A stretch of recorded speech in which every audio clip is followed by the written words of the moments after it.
Subscribe कीजिए हमारे YouTube channel नाते रजा को और बेल आइकन को प्रेस कीजिए, जिससे आपको हर रोज न्यू वीडियो की नोटिफिकेशन।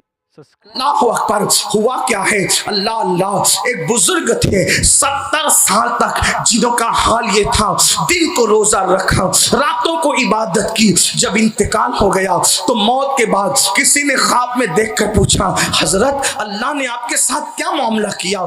तो बुजुर्ग फरमाते हैं, अभी तक बख्शिश नहीं हुई, अभी तक मगफिरत नहीं हुई। थोड़ा सा खूगरे हमद से थोड़ा सा गिला भी सुन लो। आज हम क्या सोचते, जो नमाज पढ़ते पढ़ते मरा यकीनन जन्नत में जाएगा। हाँ हाँ, जो तिलावत करते करते मरा यकीनन जन्नत में जाएगा। रोजे की हालत में मरा यकीनन जन्नत में जाएगा। याद रखना, जन्नत में जाने के आसार है, लेकिन वो गैरत वाला खुदा पता नहीं क्या फैसला करे। याद रखिए, बड़े बड़े इबादत गुजारों को मगफिरत के बगैर रोक दिया गया है। बेशुमार वाकयात है, इसलिए याद रखना, मगफिरत की किसी के साथ गारंटी नहीं है नाम लेकर कि अमीनुल कादरी की मगफिरत करेंगे, फुला की करेंगे, फुला की करेंगे, फुला की करेंगे। सारी इबादतें करके भी अगर वो मगफिरत को रोक दे तो याद रखना कुछ मिलने वाला नहीं है। बल्कि एक बात आपसे कहूं, अल्लाह ने महबूब से चंद चीजों की दुआ करने का हुक्म फरमाया। चंद चीजों की बिन मांगे सब दिया, इन्ना आतैना कल कौसर, सारी नेमतें अता की, सारी कसरतें अता की, लेकिन चंद चीजें उनको मांगने का हुक्म दिया। उसमें से एक चीज ये भी फरमाई, कुल रब्बिग़फिर वरहम व अंत खैरुर राहिमीन। किसको हुक्म हो रहा है? ऐ महबूब यूं अर्ज करें, ऐ मेरे रब मेरी मगफिरत फरमा। मालिके जन्नत को मगफिरत की अहमियत बंदों को बताने के लिए हुक्म हो रहा है कि महबूब आप खुद मगफिरत तलब करें। रब्बिग़फिर, ऐ मेरे रब मेरी मगफिरत फरमा, वरहम, और मुझ पर रहमत फरमा, व अंत खैरुर राहिमीन, और तू बहुत रहम करने वाला है। एक मकाम पे फरमाया, कुल रब्बी ज़िदनी इल्मा, इल्म के सवाल की बात की, और यहां मगफिरत के सवाल की बात की। इसका मतलब इल्म और मगफिरत से बड़ी कोई चीज होती है तो अल्लाह महबूब को उसको तलब करने का हुक्म देता। बेतलब सब दिया। हालांकि हुजूर के लिए वादा भी किया कुरान में सूरतुल फतह में कि हमने आपके सबब आपके अगलों के और आपके पिछलों की खताएं बख्श दिए। मगफिरत का हुजूर से वादा कर लिया गया है, लेकिन तालीम उम्मत के लिए मगफिरत के दुआ मांगने का हुजूर अलैहिस्सलाम को कहा जा रहा है। इससे पता चला कि मगफिरत किसी की भी यकीनी नहीं है। अगर अल्लाह चाहे बख्श दे, वो चाहे तो करोड़ों शराबियों को, पापियों को बख्श दे, और वो चाहे तो 400-400 साल 500-500 साल इबादत करने वालों को रोक ले। इसलिए जब तक दोनों पैर जन्नत में ना पहुंच जाएं, उस वक्त तक बेफिक्र होकर अपने आप को जन्नती समझने की जरूरत नहीं है।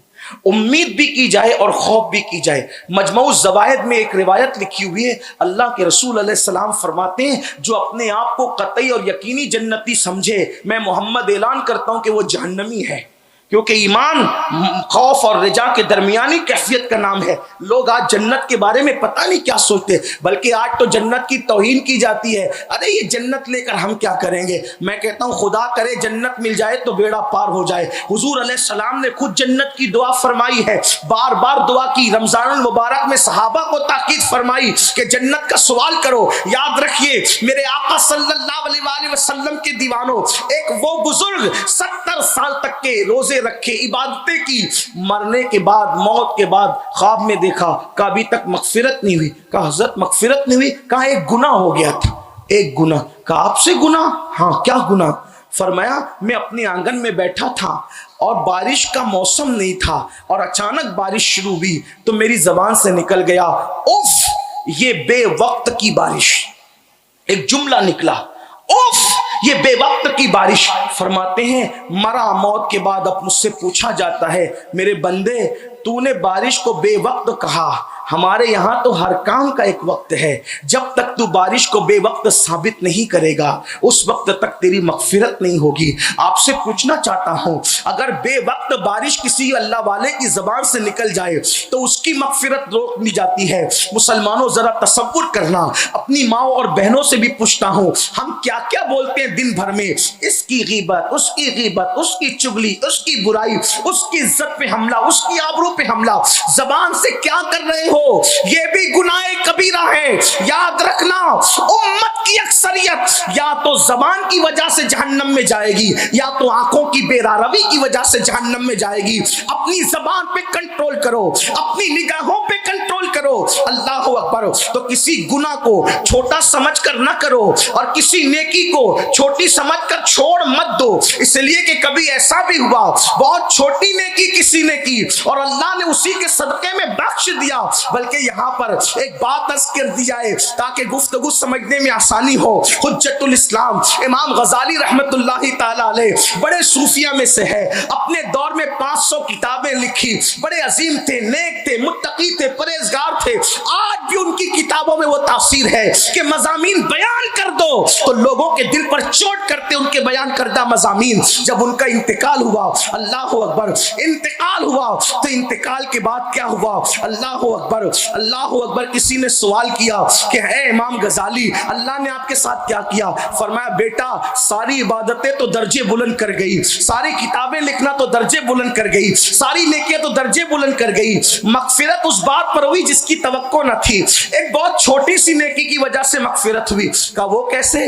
کہا کہ ایک دن میں کتاب لکھ رہا تھا, کتاب لکھتے لکھتے میرے کاغذ پر اللہ اکبر ایک چونٹی آئی جس کے منہ میں دانا تھا اور وہ دانا لے کر کے چل رہی تھی. میں نے سوچا غزالی اٹھا قلم اور دبا دے اس چونٹی کو, تو میں نے قلم اٹھایا چونٹی کو دبانے کے لیے, لیکن فوراً خیال آیا غزالی ایک ننھی سی چونٹی کو مار کر تجھے ملنا کیا ہے, ایک کمزور سی چونٹی کو مار کر تجھے ملنا کیا ہے, یہ اللہ کی مخلوق ہے. میں نے سوچا چلو نہیں مارتے پھونک دیتے ہیں. جیسے ہی پھونکنا چاہا تو دل میں خیال آیا کتنی محنتوں کے بعد یہ چونٹی کے منہ میں دانا آیا ہوگا, کتنی محنتوں سے اس نے ڈھونڈا ہوگا, تو پھونک دے گا چونٹی الگ جائے گی, دانا الگ جائے گا. ایک مخلوق خدا کے منہ سے دانا چھیننے کا وبال اپنے سر نہ لو غزالی. میں نے نہ پھونکا نہ قلم اٹھا کر کے اس کو مارا, قلم رکھ دیا, انتظار کرنے لگا.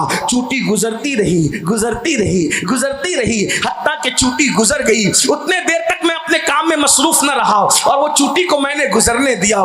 بس اتنا ہی تھا. میرے اللہ کی بارگاہ میں پہنچا تو رب نے فرمایا غزالی میری مخلوق کمزور تھی اور تو نے رحم کیا, جا تو کمزور اور ہم طاقت والے ہیں, ہم نے تجھ پہ رحم کیا اور تیری مغفرت فرما دی. کہ ایک چوٹی پہ رحم کرنے کی وجہ سے اللہ پاک نے میری مغفرت کر دی. دیکھا وہاں کتنے بڑے کی پکڑ ہو گئی اور یہاں کتنی چھوٹی سی نیکی کی وجہ سے بخشش ہو گئی. اسی لیے کسی بھی نیکی کو چھوٹی سمجھ کر کے جو ہے وہ چھوڑنے کی ضرورت نہیں ہے, کیونکہ قطرے قطرے سے دریا بنتا ہے. اور کسی گناہ کو چھوٹا سمجھ کر کرنے کی ضرورت نہیں ہے, اس لیے کہ پہاڑوں سے ٹھوکر نہیں لگتی بلکہ چھوٹے پتھروں سے ٹھوکر لگا کرتی ہے.